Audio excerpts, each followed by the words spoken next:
আসসালামু আলাইকুম। আশা করি আপনারা সবাই ভালো আছেন। আমার আজকের রেসিপি বিটরুট রুটি অথবা পরোটা। বিটরুট রুটি অথবা পরোটা বানাতে আমি বিটরুট আগে থেকেই সিদ্ধ করে নিয়েছি। আর এখানে নিয়েছি 1 কাপ আটা।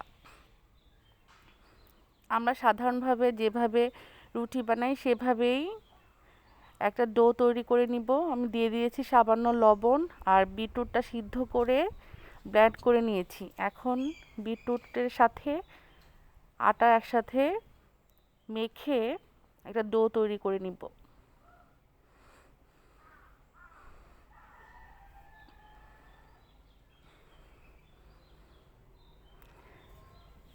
ডো তৈরি হয়ে গেলে বানিয়ে নিব গোল গোল রুটি। তারপর আপনারা তেলে ভেজে অথবা তেল ছাড়াও রুটি তৈরি করে খেতে পারেন। বিটরুট আমাদের স্বাস্থ্যের জন্য খুবই উপকারী একটি সবজি। আশা করি রেসিপিটি আপনাদের ভালো লাগবে।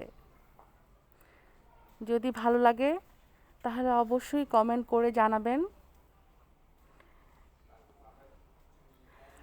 আর নতুন নতুন রেসিপির জন্য আমাদেরকে লিখে জানাবেন।